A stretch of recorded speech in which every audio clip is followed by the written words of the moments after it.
নমস্কার। আজ যে গল্পটি পড়ে শোনাব সেটি তারাশঙ্কর বন্দ্যোপাধ্যায়ের লেখা বেদেনি। শম্ভু বাজিকর এ মেলায় প্রতি বছর আসে। তার বসিবার স্থানটা মা কঙ্কালীর এস্টেটের খাতায় চিরস্থায়ী বন্দোবস্তের মতো কায়েমি হইয়া গিয়াছে। লোকে বলে বাজি, কিন্তু শম্ভু বলে ভোজবাজি, ছাড় কাজ। ছোট তাঁবুটার প্রবেশপথের মাথার উপরেই ঝাবড়ে আঁকা একটা বাঘের ছবি, অন্য পাশে একটা মানুষ, তাহার হাতে এক রক্তাক্ত তলোয়ার, অপর হাতে একটা ছিন্ন মুন্ড। প্রবেশ মূল্য মাত্র 2 পয়সা। ভোজবাজি অর্থে গোলকধামের খেলা। ভিতরে পট টাঙাইয়া কাপড়ের পর্দায় শম্ভু লেন্স লাগাইয়া দেয়। পল্লীবাসীদের বিমুগ্ধ বিস্ময়ে সেই লেন্সের মধ্য দিয়ে দেখে अंग्रेज लोकेर যুদ্ধ, दिल्ली का बादशाह, काबुल के पहाड़, ताज बीबी का कबर। তারপর শম্ভু লোহার রিং লইয়া খেলা দেখায়। সর্বশেষে একটা পর্দা ঠেলিয়া দেখায় খাঁচায় বন্দি একটা চিতাবাঘ। বাঘটাকে বাহিরে আনিয়া তাহার উপরে শম্ভুর স্ত্রী রাধিকা বেদেনী চাপিয়া বসে। বাঘের সম্মুখে থাবা দুইটি টানিয়া ধরিয়া তুলিয়া আপন ঘাড়ের উপর চাপাইয়া মুখোমুখি দাঁড়াইয়া বাঘটাকে চুমো খায়। সর্বশেষে বাঘটার মুখের ভিতর আপনার প্রকাণ্ড চুলের খোপাটা পুড়িয়া দেয়। মনে হয় মাথাটাই বাঘের মুখের মধ্যে পুড়িয়া দিল। সরল পল্লীবাসীরা স্তম্ভিত বিস্ময়ে নিঃশ্বাস রুদ্ধ করিয়া দেখিতে দেখিতে করতালি দিয়ে উঠে। তাহার পর খেলা শেষ হয়। দর্শকের দল বাহির হইয়া যায়। সর্বশেষ দর্শকটির সঙ্গে শম্ভুও বাহির হইয়া আসিয়া আবার তাঁবুর দুয়ারে জয় ডাক পিটিতে থাকে। দুম দুম দুম। জয় ঢাকের সঙ্গে স্ত্রী রাধিকা বেদেনী একজোড়া প্রকাণ্ড করতাল বাজায়, ঝন ঝন ঝন।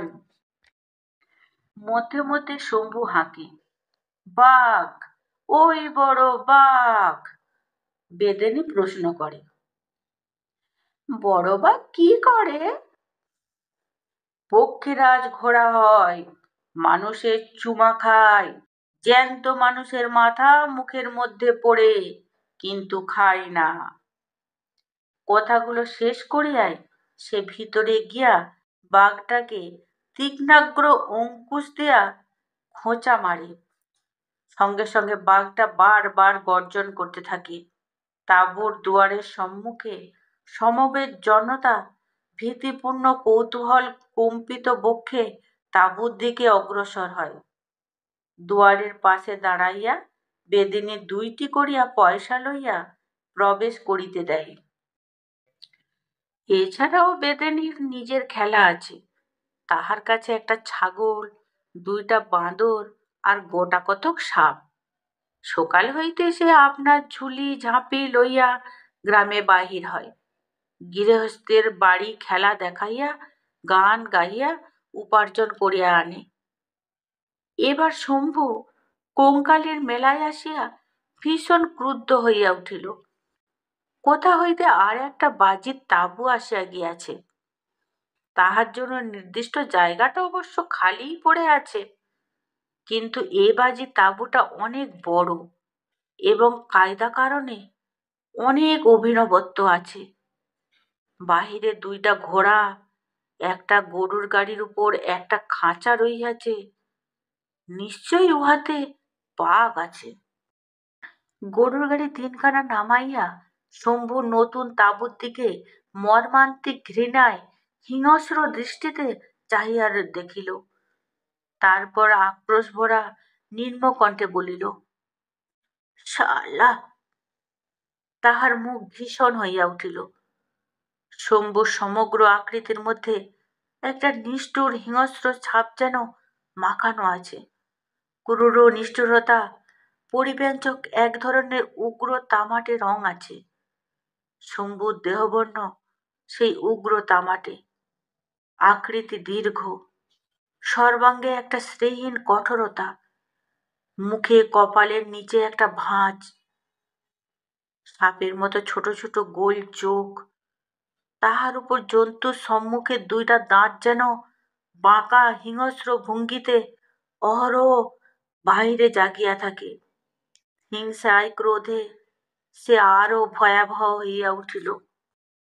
রাধিকা ওই হিংসায় ক্রোধে ধারালো ছুরি যেমন আলোকের স্পর্শে চকমক করিয়া উঠে, তেমনি ঝকমক করিয়া উঠিল। সে বলিল, দাদা, বাঘের খাঁচায় দিব গোগড়ার ঢেকা চাইরা। রাধিকার উত্তেজনার স্পর্শে শম্ভু আরো উত্তেজিত হইয়া উঠিল। ক্রুদ্ধ দীর্ঘ পদক্ষেপে অগ্রসর হইয়া নতুন তাঁবুটার ভিতর ঢুকিয়া বলিল, কে বটে? মালিক কে বটে? কি চাই? তাঁবুর ভিতরের আর একটি পর্দা ঠেলিয়া বাহির হইয়া আসিল একটি জোয়ান পুরুষ, 6 ফিটের অধিক লম্বা, শরীরের প্রতি অবয়বটি সবল এবং দৃঢ়, কিন্তু তবুও দেখিলে চোখ জোড়াইয়া যায়। লম্বা হালকা দেহ, তেজি ঘোড়ার যেমন মনোরম লাবণ্য ঝকমক করে, লোকটির হালকা সবল দৃঢ় শরীরে তেমনি একটি লাবণ্য আছে। রং কালোই, নাকটি লম্বা টিকালো, চোখ সাধারণ, পাতলা ঠোঁটের দুইটির উপর তুলি দেয়া আঁকা গোপের মতো একজোড়া গোপ সুচাগ্র করিয়া পাক দেওয়া, মাথায় বাবরি চুল, গলায় কাড়ে ঝুলানো একটি সোনার ছোট চাকা তক্তি। সে আসিয়া শম্ভুর সম্মুখে দাঁড়াইল। দুজনেই দুজনকে দেখিতেছিল। কি চাই? নতুন বাজিকর আবার প্রশ্ন করিল। কথার সঙ্গে সঙ্গে মদের গন্ধে শম্ভুর নাকের নিচের বায়ুস্তর ফুরফুর করিয়া উঠিল।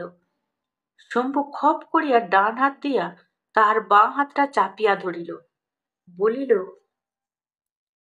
এ জায়গা আমার, আমি 5 বৎসর এখানে বসছি। ছোকরাটিও খপ করিয়া আপন ডান হাতে শম্ভুর বাঁ হাত চাপিয়া ধরিল।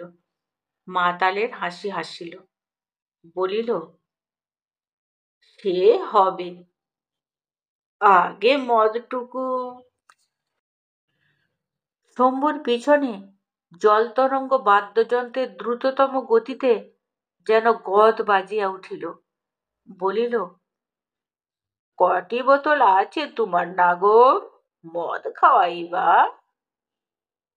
ছোকরাটি শম্ভুর মুখ হইতে পিছনের দিকে চাহিয়া রাধিকাকে দেখিয়া বিস্ময়ের মোহে কথা হারাইয়া নির্বাক হইয়া গেল। কালো সর্পিণীর মতো ক্ষীণ তনু দীর্ঘাঙ্গিনী বেদিনী সর্বাঙ্গে যেন মাদকতা মাখা। তাহার ঘন কুঞ্চিত কালো চুলের মাঝখানে সাদা সুতোর মতো সিঁথিতে, তাহার ঈষৎ বঙ্কিম নাকে, টানা অর্ধ নিমীলিত ভঙ্গির মদির দৃষ্টির দুইটি চোখে, সুচালো চিবুকটিতে সর্বাঙ্গে মাদকতা। সে যেন মদিরার সমুদ্র স্নান করিয়া উঠিল। মাদকতা তার সর্বাঙ্গ বাহিয়া ছড়িয়া পড়িয়াছে। মহুয়া ফুলের গন্ধ যেমন নিঃশ্বাসে ভরিয়া দেয় মাদকতা, বেদিনীর কালো রূপও তেমনি চোখে ধরাইয়া দেয় একটা নেশা। শুধু রাধিকাই নয়, এই বেদে জাতের মেয়েদের এটা একটা জাগতিক রূপ বৈশিষ্ট্য।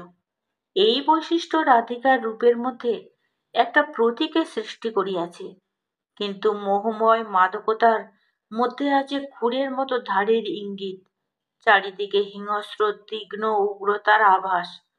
মোহমত্ত পুরুষকেও থমকিয়া দাঁড়াইতে হয়, ভয়ের চেতনা জাগাইয়া তুলে।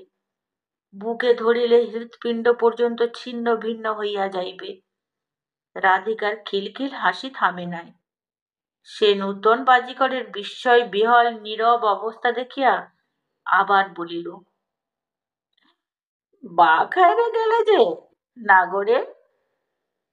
বাজিকর এবার হাসিয়া বলিল, বেদের বাচ্চা গো, বেদের ঘরের অভাব, এসো।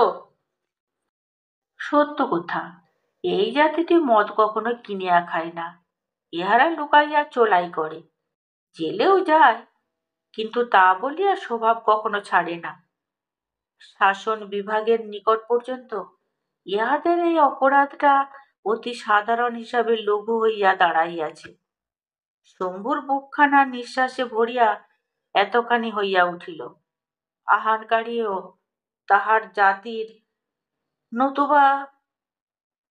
সে রাধিকার দিকে ফিরিয়া কঠিন দৃষ্টিতে চাহিয়া বলিল,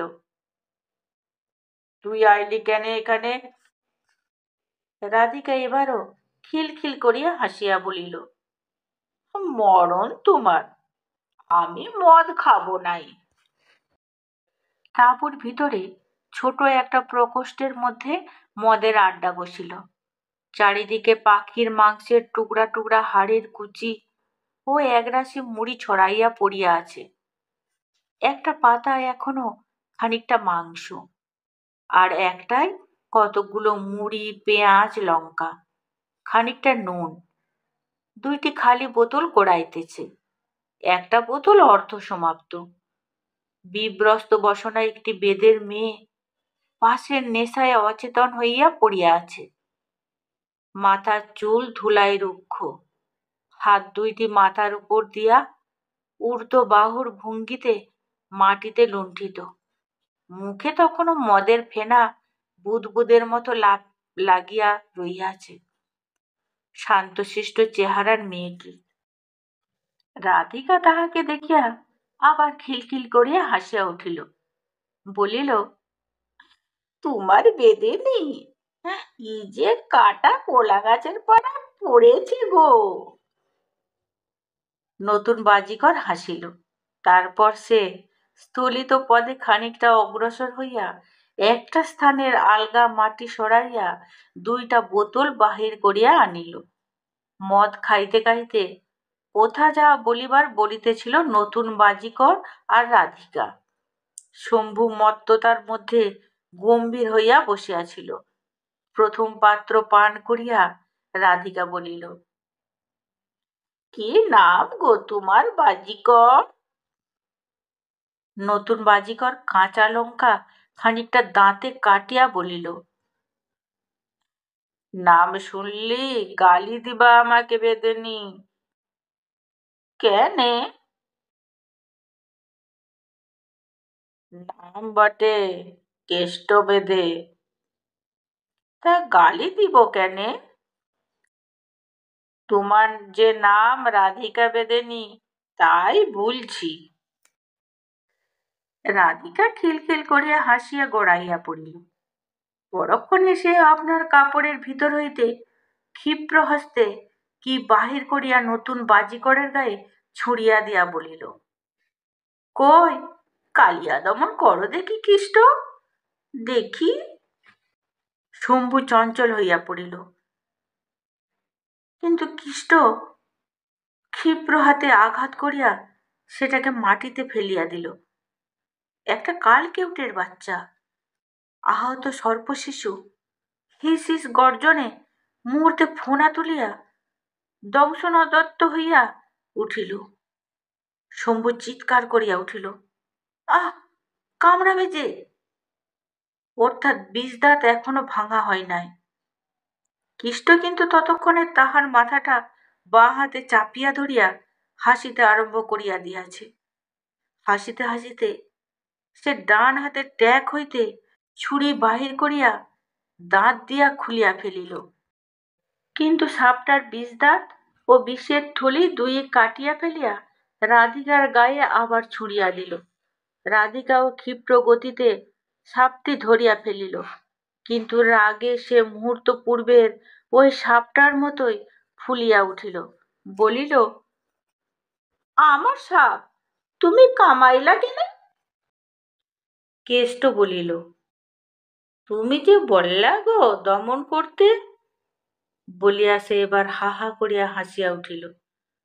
রাধিকা মুহূর্তে আসন ছাড়িয়া উঠিয়া তাঁবু হইতে বাহির হইয়া গেল সন্ধ্যার পূর্বেই। নতুন তাঁবুতে আজ হইতে খেলা দেখানো হইবে, সেখানে খুব সমারোহ পড়িয়া গিয়াছে। বাহিরে মাচা বাঁধিয়া সেটার উপর বাজনা বাজিতে আরম্ভ করিয়াছে। একটা পেট্রোম্যাক্স আলো জ্বালিবার উদ্যোগ হইতেছে। রাধিকা আপনাদের ছোট তাঁবুটার বাহিরে আসিয়া দাঁড়াইল। তাহাদের খেলার তাঁবু এখনো খাটানো হয় নাই। রাধিকার চোখ দুইটি হিংস্রভাবে যেন জ্বলিতেছিল। শম্ভু নিকটে একটা গাছতলায় নামাজ পড়িতেছিল, আর একটু দূরে একটা গাছের পাশে নামাজ পড়িতেছে কেষ্টা। বিচিত্র জাত বেদেরা। জাতি জিজ্ঞাসা করিলে বলে বেদে, তবে ধর্ম ইসলাম। আচারে পুরো হিন্দু। মনসা পুজো করে, মঙ্গল চণ্ডী ষষ্ঠীর ব্রত করে, কালী দুর্গাকে ভূমিষ্ঠ হইয়া প্রণাম করে। নাম রাখে শম্ভু, শিব, কৃষ্ণ, হরি, কালী, দুর্গা, রাধা, লক্ষ্মী। হিন্দু পুরাণ গান করে। তাহারা নিজেদের বলে পটুয়া। চিত্র করে জাত। বিবাহ আদান প্রদান সমগ্রভাবে ইসলাম সম্প্রদায়ের সঙ্গে হয় না, নিজেদের এই বিশিষ্ট সম্প্রদায়ের মধ্যে আবদ্ধ। বিবাহ হয় মোল্লার নিকট ইসলামী পদ্ধতিতে। মরিলে পোড়ায় না, কবর দেয়।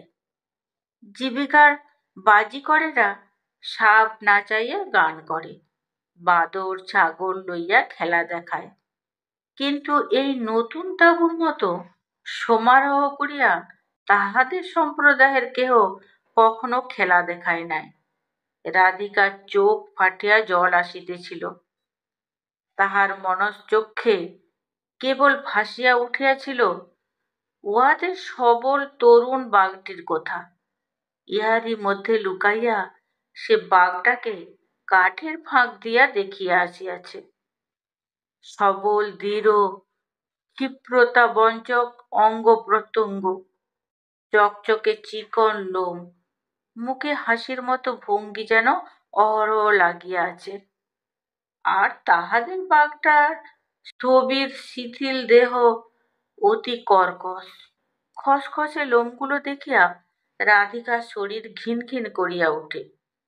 কতবার সে শম্ভুকে বলিয়াছে একটা নতুন বাঘ কিনিবার জন্য, কিন্তু শম্ভুর কি যে মমতা বাঘটার প্রতি, তাহার হেতু সে কিছুই খুঁজে পায় না। নামাজ সারিয়া শম্ভু ফিরিয়া আসিতেই সে গভীর ঘৃণা ও বিরক্তির সহিত বলিয়া উঠিল, তোর ওই বুড়ো বাঘের খেলা কেউ দেখতে আসবে নাই। ক্রুদ্ধ শম্ভু বলিল, তুই জানিস সব। রাধিকা নাসিকা কুঞ্চিত করিয়া বলিল, না, জানি না আমি, তুই সব জানছিস। শম্ভু চুপ করিয়া রহিল, কিন্তু রাধিকা থামিল না। কয়েক মুহূর্ত চুপ করিয়া থাকিয়া সে বলিয়া উঠিল, ওরে মরা, বুড়োর নাচন দেখতে কার কবে ভালো লাগে রে, আমাকে বলে, তুই জানছিস সব। শম্ভু মুহূর্তে ক্ষিপ্ত হইয়া উঠিল। পরিপূর্ণভাবে তাহার হিংস্র দুই পাটি দাঁত ওই বাঘের মতো ভঙ্গিতেই বাহির করিয়া সে বলিল, ছোকরার উপর বড় যে টান দেখি তোর। রাধিকা সর্পিনীর মতো গর্জন করিয়া উঠিল, কি বললি বেঈমান? শম্ভু আর কোনো কথা বলিল না। অঙ্কুশভীত বাঘের মতো ভঙ্গিতেই সেখান হইতে চলিয়া গেল। ক্রোধে অভিমানে রাধিকার চোখ ফাটিয়া জল আসিল। বেঈমান, তাহাকে এত বড় কথাটা বলিয়া গেল। সব ভুলিয়া গিয়াছে সে। নিজের বয়সটাও তাহার মনে নাই। 40 বছরের পুরুষ, তুই তো বুড়া। রাধিকার বয়সের তুলনায় তুই তো বুড়া ছাড়া আর কি। রাধিকা এই সবে 22-এ পা দিয়েছে। সে কি দায়ে পড়িয়া শম্ভুকে বরণ করিয়াছে। রাধিকা তাড়াতাড়ি নিজেদের তাঁবুর ভিতর ঢুকিয়া গেল। সত্য কথা, সে আজ 5 বৎসর আগের ঘটনা। রাধিকার বয়স তখন 17। তাহারও 3 বৎসরের পূর্বে শিবপদ বেদের সহিত তাহার বিবাহ হইয়াছিল। শিবপদ ছিল রাধিকার চেয়ে বৎসর তিনেকের বড়। আজও তাহার কথা মনে করিয়া রাধিকার দুঃখ হয়। শান্ত প্রকৃতির মানুষ, কোমল মুখশ্রী, বড় বড় চোখ। সে চোখের দৃষ্টি যেন মায়াবী দৃষ্টি। সাপ, বাঁদর, ছাগল এসবে তাহার আসক্তি ছিল না। সে করিত বেতের কাজ, ধামা বুনিত, চেয়ার পালিশের কাজ করিত, ফুলের শৌখিন সাজি তৈয়ার করিত।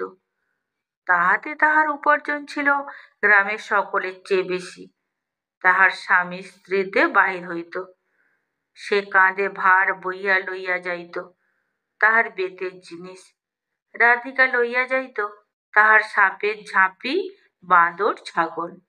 শিবপদর সঙ্গে আরো একটি যন্ত্র থাকিত। তাহার কোমরে গোঁজা থাকিত বাঁশের বাঁশি।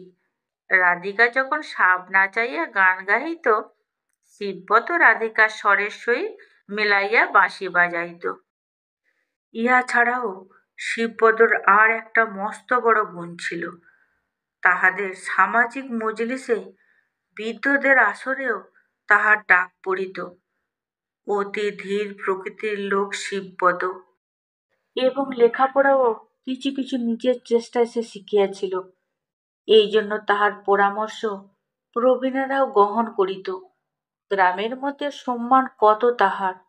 আর সেই শিবপদ ছিল রাধিকার কৃতদাসের মতো। টাকা কড়ি সব থাকিত রাধিকার কাছে। তাঁতে বোনা কালো রঙের জমির উপর সাদা সুতার ঘর কাটা শাড়ি পরিতে রাধিকা খুব ভালোবাসিত। শিবপদ 12 মাস সেই কাপড়ই তাকে পরাইয়াছে। এই সময় কোথা হইতে 10 বৎসর নিরুদ্দেশ থাকিবার পর আসিল এই শম্ভু। সঙ্গে এই বাঘটা, একটা ছেঁড়া তাঁবু আর 1 বিঘত যৌবনা বেদেনি। বাঘ ও তাঁবু দেখিয়া সকলে তাক লাগিয়া গেল।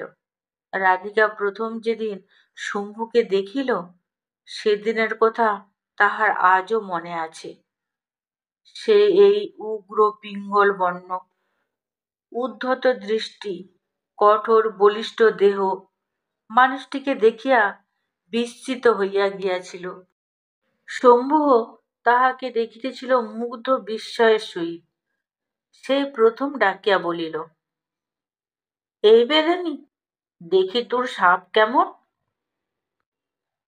রাধিকার যে কি হইয়াছিল, সে ফিক করিয়া হাসিয়া বলিয়াছিল, হ্যাঁ, ছক দেখি যে খুব, পয়সা দিবা। বেশ মনে আছে, শম্ভু বলিয়াছিল, পয়সা দিব না, তুই সাপ দেখালে আমি বাঘ দেখাবো। বাঘ? রাধিকা বিস্ময়ে স্তম্ভিত হইয়া গিয়াছিল। কে লোকটা?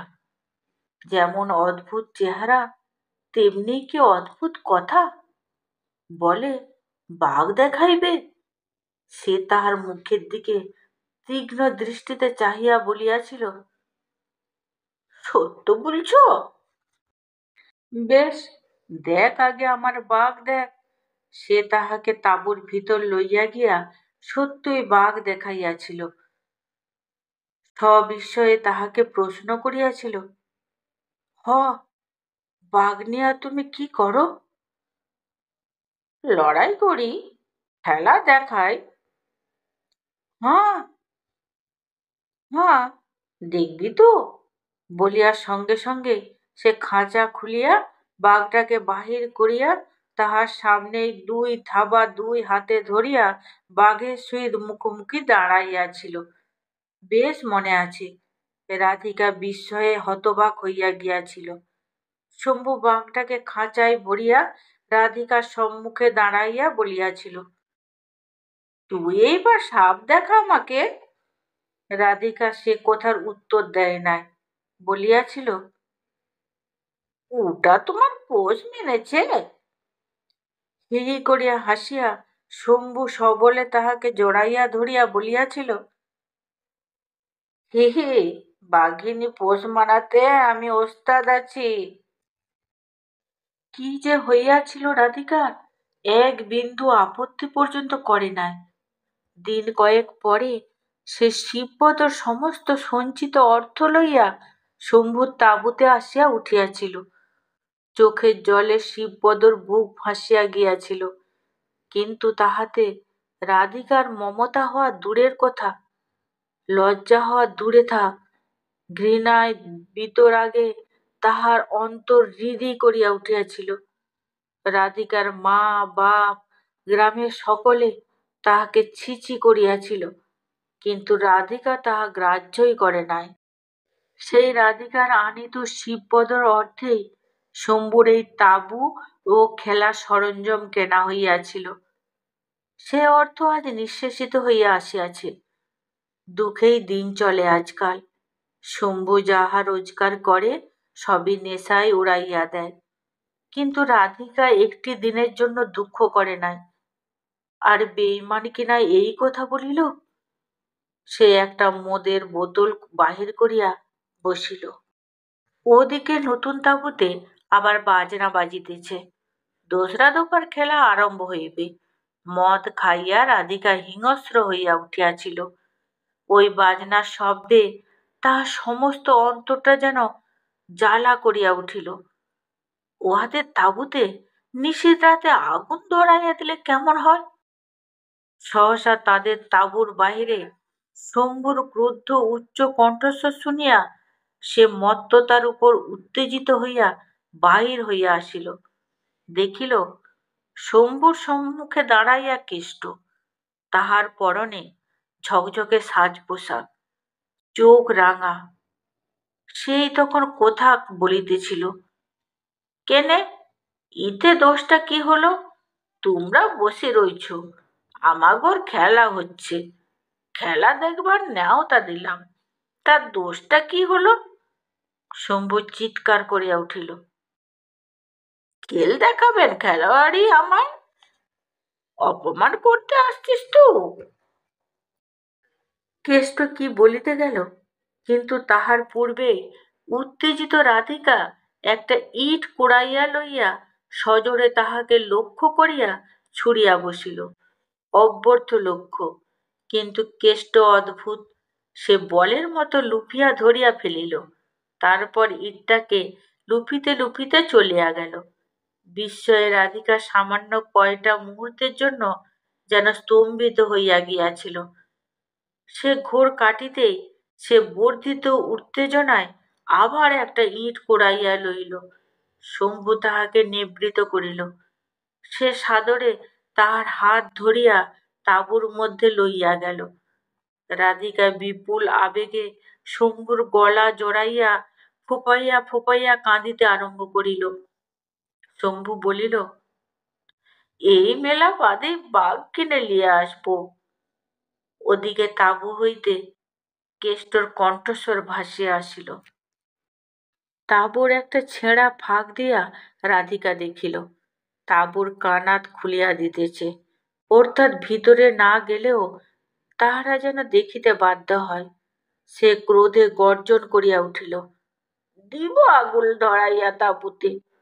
শম্ভু গম্ভীর হইয়া ভাবিতেছিল। কেষ্ট চলন্ত ঘোড়ার পিঠে দাঁড়াইয়া কসরত দেখাইতেছে। রাধিকা একটা গভীর দীর্ঘ নিঃশ্বাস ফেলিয়া বলিল, নতুন খেলা কিছু বার করতো, নইলে বদনামি হবে, কেউ দেখবে না খেলা আমাগোর।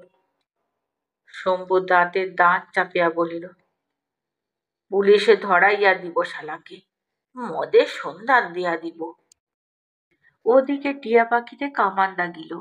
সে মেয়েটা তারের উপর ছাতা মাথায় দিয়া নাচিল।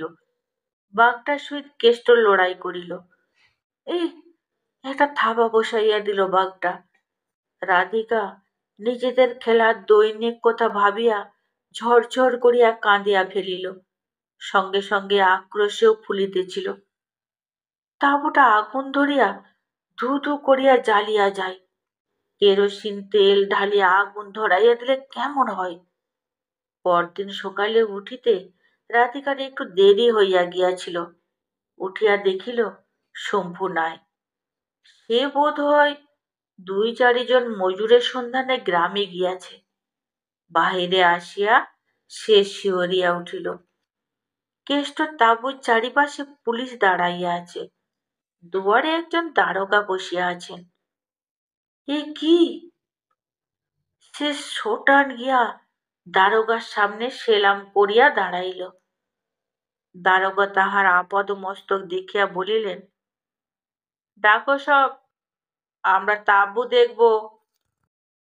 আবার সেলাম করিয়া বেদিনী বলিল, কি কসুর করলাম হুজুর?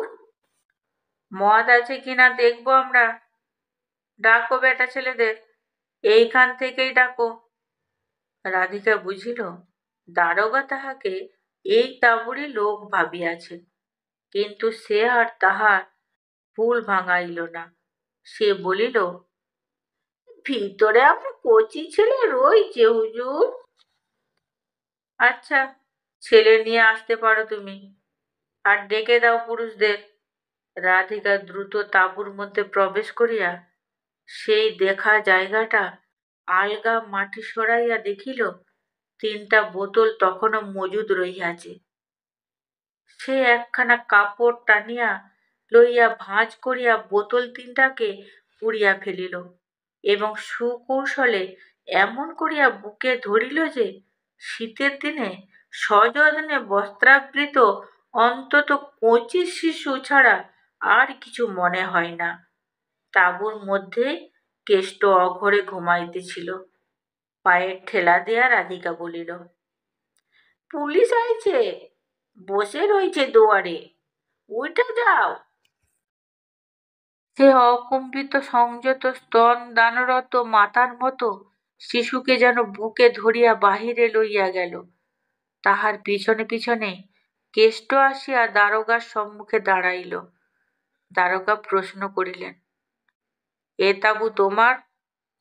সেলাম করিয়া কেষ্ট বলিল, জি হুজুর। তাঁবু দেখব আমরা, মদ আছে কিনা দেখব। মেলার ভিড়ের মধ্যে শিশুকে বুকে করিয়া বেদিনী ততক্ষণে জলরাশির মধ্যে জলবিন্দুর মতো মিশিয়া গিয়াছে। শম্ভু গুম হইয়া বসিয়াছিল। রাধিকা উপুর হইয়া পড়িয়া ফুলিয়া ফুলিয়া কাঁদিতেছিল। শম্ভু তাহাকে নির্মমভাবে প্রহার করিয়াছে। শম্ভু ফিরিয়া আসিতে বিপুল কৌতুকে সে হাসিয়া পুলিশকে ঠকানোর বৃত্তান্ত বলিয়া তাহার গায়ে ঢলিয়া পড়িল। বলিল, ভেলকি লাগাইয়া দিচ্ছি দারোগার চোখে। শম্ভু কঠিন আক্রোশ ভরা দৃষ্টিতে রাধিকার দিকে চাহিয়া রইল। রাধিকা সেদিকে ভ্রূক্ষেপও ছিল না। সে হাসিয়া বলিল, খাবা ছেলে, খাবা? শম্ভু অতর্কিতে তাহার চুলের মুঠি ধরিয়া নির্মমভাবে প্রহার করিয়া বলিল, সব মাটি করে দিছিস তুই। উহাকে আমি জেলে দিবার লাগি পুলিশে বলে আলাম, আর তুই করলি এ কাণ্ড। রাধিকা প্রথমটায় ভীষণ উগ্র হইয়া উঠিয়াছিল, কিন্তু শম্ভুর কথা সমস্তটা শুনিয়ায় তাহার মনে পড়িয়া গেল গত রাত্রির কথা। সত্যি এই কথা তো সে বলিয়াছিল। সে আর প্রতিবাদ করিল না। নীরবে শম্ভুর সমস্ত নির্যাতন সহ্য করিয়া উপুর হইয়া পড়িয়া ফুলিয়া ফুলিয়া কাঁদিতে লাগিল। আজ অপরাহ্ন হইতে এই তাঁবুতে খেলা আরম্ভ হইবে। শম্ভু আপনার জীর্ণ পোশাকটি বাহির করিয়া পড়িয়াছে। একটা কালো রঙের চোঙের মতো সরু প্যান্টালুন আর একটা কালো রঙের খাটো হাতা কোট। রাধিকার পরনে পুরনো রঙিন ঘাগরা আর অত্যন্ত পুরনো একটা ফুল হাতা বডিস। অন্য সময় মাথায় চুল সে বেণী বাঁধিয়া ঝুলাইয়া দিত, কিন্তু আজ সে বেণী বাঁধিল না। নিজেদের সকল প্রকার দীনতা ও জীর্ণতার প্রতি অবজ্ঞার ক্ষোভে তাহার যেন লজ্জায় মরিতে ইচ্ছা হইতেছিল। উহাদের তাঁবুতে কেষ্টর সেই বিড়ালের মতো গাল মোটা স্থবিরার মতো স্থূলাঙ্গী মেয়েটা পড়িয়াছে গেঞ্জির মতো টাইট পাজামা জামা, তাহার উপর জড়িদার সবুজ সাটিনের একটা জাঙ্গিয়া ও কাঁচুলি ঢঙের বডিস। কুৎসিত মেয়েটাকে যেন সুন্দর দেখাইতেছে। উহাদের জয় ঢাকটার বাজনার মধ্যে কাঁসা পিতলের বাসনের আওয়াজের মতো একটা রেস শেষকালে ঝংকার দিয়ে ওঠে। আর এই কতকালের পুরোনো একটা ঢ্যাপ ঢ্যাপে জয় ঢাক। ছি! কিন্তু তবুও সে প্রাণপণে চেষ্টা করে। জোরে করতাল পেটে শম্ভু বাজনা থামাইয়া হাঁকিল, ওই বড় বাঘ! রাধিকা রুদ্ধস্বর কোনো মতে গোলা সাফ করিয়া লইয়া প্রশ্ন করিল, বড় বাঘ কি করে? শম্ভু খুব উৎসাহ ভরেই বলিল, পক্ষীরাজ ঘোড়া হয়, মানুষের সঙ্গে যুদ্ধ করে, মানুষের মাথা মুখে ভরে, চিবায় না। সে এবার লাফ দেয়া নামিয়া ভিতরে গিয়া বাঘটাকে খোঁচা দিল। জীর্ণ বৃদ্ধ বনচারী হিংস্র আর্তনাদের মতো গর্জন করিল। সঙ্গে সঙ্গে ও তাঁবুর ভিতর হইতে সবল পশুর তরুণ হিংস্র ক্রুদ্ধ গর্জন ধ্বনিত হইয়া উঠিল। মাচার উপরে রাধিকা দাঁড়াইয়াছিল, তাহার শরীর যেন ঝিমঝিম করিয়া উঠিল। ক্রুদ্ধ হিংসা ভরা দৃষ্টিতে সে ওই তাঁবুর মাচানের দিকে চাহিয়া দেখিল, কেষ্ট হাসিতেছে। রাধিকার সহিত চোখাচোখি হইতেই সে হাঁকিল, ফিন একবার। ও তাঁবুর ভিতর হইতে দ্বিতীয়বার খোঁচা খাইয়া উহাদের বাঘটা এবার প্রবল গর্জনে হুঙ্কার দিয়া উঠিল। রাধিকার চোখে জ্বলিয়া উঠিল আগুন। জনতা স্রোতের মতো কেষ্টর তাঁবুতে ঢুকিল। শম্ভুর তাঁবুতে অল্প কয়েকটি লোক সস্তায় আমোদ দেখিবার জন্য ঢুকিল। খেলা শেষ করিয়া মাত্র কয়েক আনা পয়সা হাতে শম্ভু হিংস্র মুখ ভীষণ করিয়া বসিয়া রহিল। রাধিকা দ্রুতপদে মেলার মধ্যে বাহির হইয়া গেল। কিছুক্ষণ পরে সে ফিরিল একটা কিসের টিন লইয়া। শম্ভু বিরক্তি সত্ত্বেও সবিস্ময়ে প্রশ্ন করিল, কি ওটা? কেরাচিনি, আগুন লাগিয়ে দিব উহাদের তাঁবুতে। পুরা পেলাম নাই, 2 কম রয়েছে। তাহার চোখ জ্বলিতেছে। শম্ভুর চোখও হিংস্র দীপ্তিতে জ্বলিয়া উঠিতেছিল।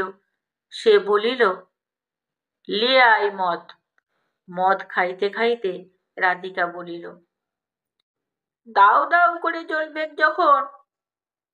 সে খিলখিল করিয়া হাসিয়া উঠিল। সে অন্ধকারের মধ্যে বাহিরে আসিয়া দাঁড়াইল। ওই তাঁবুতে তখনও খেলা চলিতেছে। তাঁবুর ছেঁড়া মাথা দিয়া দেখা যাইতেছিল কেষ্ট দড়িতে ঝুলানো কাঠের লাঠিতে দোল খাইতে খাইতে কসরত দেখাইতেছে। একটা ছাড়িয়া আর একটা ধরিয়া দুলিতে লাগিল। দর্শকেরা করতালি দিতেছে। শম্ভু তাহাকে আকর্ষণ করিয়া বলিল, এখন লয়, সেই সেই নিশুতি রাতে। তাহারা আবার মদ লইয়া বসিল। সমস্ত মেলাটা শান্ত স্তব্ধ।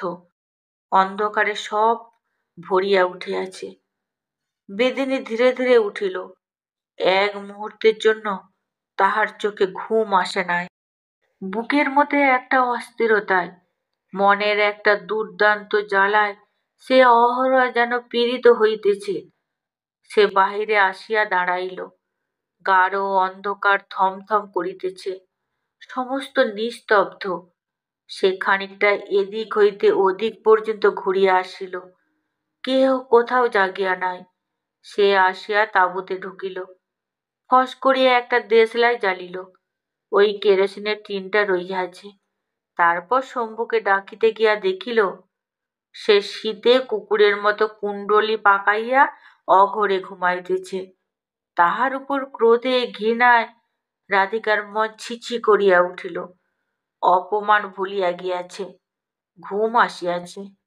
সে শম্ভুকে ডাকিল না। দেশলাইটা চুলের খোপায় গুঁজিয়া তিনটে হাতে লইয়া একাই বাহির হইয়া গেল। ওই পিছনের দিক হইতে দিতে হইবে। ওদিকটা সমস্ত পুড়িয়া, তবে এদিক মেলাটার লোকে আলোর শিখা দেখিতে পাইবে। পুরো হিংস্র সাপিনীর মতোই সে অন্ধকারের মধ্যে মিশিয়া সনসন করিয়া চলিয়াছে। পিছনে আসিয়া টিনটা নামাইয়া হাঁপাইতে আরম্ভ করিল। চুপ করে বসিয়া সে খানিকটা বিশ্রাম করিয়া লইল। বসিয়া থাকিতে থাকিতে তাঁবুর ভিতরটা একবার দেখিয়া লইবার জন্য সে কানারটা সন্তর্পণে ঠেলিয়া বুক পাতিয়া মাথাটা গলাইয়া দিল। সমস্ত তাঁবুটা অন্ধকার। সরীসৃপের মতো বুকে হাঁটিয়া বেদিনী ভিতরে ঢুকিয়া পড়িল। খোপার ভিতর হইতে দেশলাইটা বাহির করিয়া একটা কাঠি জ্বালিয়া ফেলিল। তাহার কাছে এই যে কেষ্ট একটা অসুরের মতো পড়িয়া অঘরে ঘুমাইতেছে। রাধিকার হাতের কাঠিটা জ্বলিতেই লাগিল। কেষ্টর কঠিন সুশ্রী মুখে কি সাহস! উহ, বুকখানা কি চওড়া, হাতের পেশিগুলো কি নিটোল। তাহার আশেপাশে ঘোড়ার খুরের দাগ। ছুটন্ত ঘোড়ার পিঠে কেষ্ট নাচিয়া ফেরে। ওই যে কাঁধে সদ্য ক্ষত চিহ্নটা, ওই দুর্দান্ত সবল বাঘটার নখের চিহ্ন। দেশলাইটা নিবিয়া গেল। রাধিকার বুকের মধ্যে তোলপাড়টা করিয়া উঠিল, যেমন করিয়াছিল শম্ভুকে প্রথম দিন দেখিয়া। না, আজিকার আলোড়ন তাহার চেয়েও প্রবল। উন্মাত্তা বেদিনী মুহূর্তে যাহা করিয়া বসিল তাহা স্বপ্নের অতীত। সে উন্মত্ত আবেগে কেষ্টর সবল বুকের উপর ঝাঁপ দিয়া পড়িল। কেষ্ট জাগিয়া উঠিল, কিন্তু চমকাইল না। ক্ষীণ নারী তনুখানি সবল আলিঙ্গনে আবদ্ধ করিয়া বলিল, কে? রাধি? তাহার মুখ চাপিয়া রাধিকা বলিল, হ্যাঁ। চুপ! কেষ্ট চুমাই চুমাই তাহার মুখ ভরিয়া দিয়া বলিল, দাঁড়াও, মদ আনি। না, চল, উঠ, এখুনি এখান থেকে পালাই চল। রাধিকা অন্ধকারের মধ্যে হাঁপাইতেছিল। কেষ্ট বলিল, কোথা? ওই দেশান্তরে। দেশান্তরে? ই তাবু টাবু? থাক পয়রা, ওই শম্ভু লিবে, তুমিও আর রাধিকা লিবা, উহাকে দাম দিবা না? সে নিম্নস্বরে খিলখিল করিয়া হাসিয়া উঠিল। উন্মত্ত বেদিনী, তাহার উপর দুরন্ত যৌবন। কেষ্ট দ্বিধা করিল না, বলিল, চল। চলিতে গিয়া রাধিকা থামিল, বলিল, দাঁড়াও। সে কেরোসিনের টিনটা শম্ভুর তাঁবুর উপর ঢালিয়া দিয়া মাঠের ঘাসের উপর দিয়া চলিতে চলিতে বলিল, চলো। টিনটা শেষ হতেই সে দেশলাই জ্বালিয়া কেরোসিন সিক্ত ঘাসে আগুন ধরাইয়া দিল। খিলখিল করিয়া হাসিয়া বলিল, মরুক পুরা পুইরা। নমস্কার। এতক্ষণ যে গল্পটি পড়ে শোনালাম সেটি তারাশঙ্কর বন্দ্যোপাধ্যায়ের লেখা বেদেনি। এই গল্পটি যদি আপনাদের ভালো লেগে থাকে তাহলে অবশ্যই লাইক, কমেন্ট, শেয়ার এবং একটি সাবস্ক্রাইব করে দেবেন। এই একটি সাবস্ক্রাইব আমাকে অনেকটি অনুপ্রাণিত করে তোলে।